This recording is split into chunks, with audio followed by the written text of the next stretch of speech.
Premier League clubs spent a record-breaking amount of money this transfer window, £3 billion to be precise, with Liverpool spending the most. Our sports correspondent Rob Harris has been looking at the figures.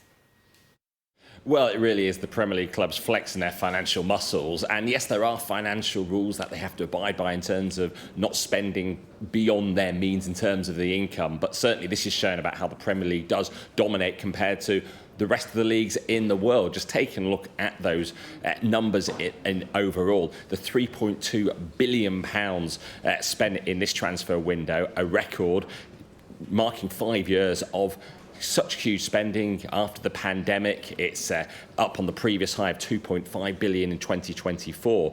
And if you just look across Europe, well, net spend, so that's outgoings minus incomings. Well, the Premier League is at 1.2 billion pounds. And if you look at the average across the other big European leagues, so France, Italy, Spain and Germany, well, it's below £80 million their net spend. So you see how significantly ahead the Premier League is compared to the rest of Europe. And that's because of the TV deal. More broadcasters want to pay more money to show the Premier League around the world, not just in their own countries. And the biggest spenders of them all in this transfer window, Liverpool at £447 million. That's a record for any club in any window, notably ahead of Chelsea on just under £300 million in terms of their spending. Then Arsenal third, followed by Newcastle United with around £250 million. And of course, Liverpool broke the British transfer record as well. We got that confirmation late last night with Alexander Isak moving from Newcastle to Liverpool for a fee of £125 million in terms of what Liverpool are paying Newcastle. They're the goals that Liverpool hope to add to their firepower. And you know, he's certainly very prolific. Last season scoring only behind Mohamed Salah, the Liverpool striker, in the Premier League scoring chart. So now those two combined in the same attacking unit, you'd think Liverpool are pretty well placed to defend their title.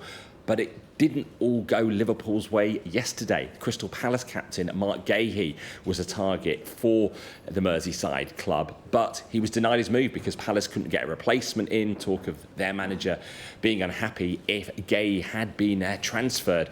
And what it shows you is a contrast in perhaps styles and tactics in the transfer window from players, because Gahey didn't go public, he didn't make any sort of statement demanding a move, staying quite loyal in a way to the club he won the FA Cup with last season.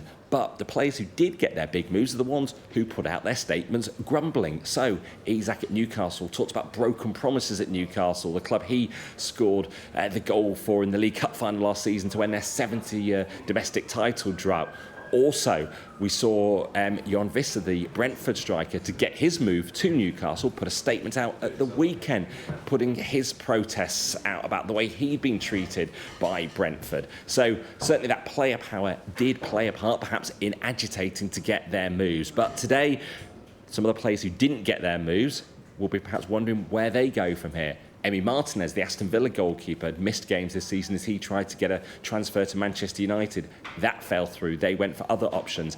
And Chelsea's highest earner, Raheem Sterling, on about £350,000 a week, seems in limbo because he's not featured for the Blues this season.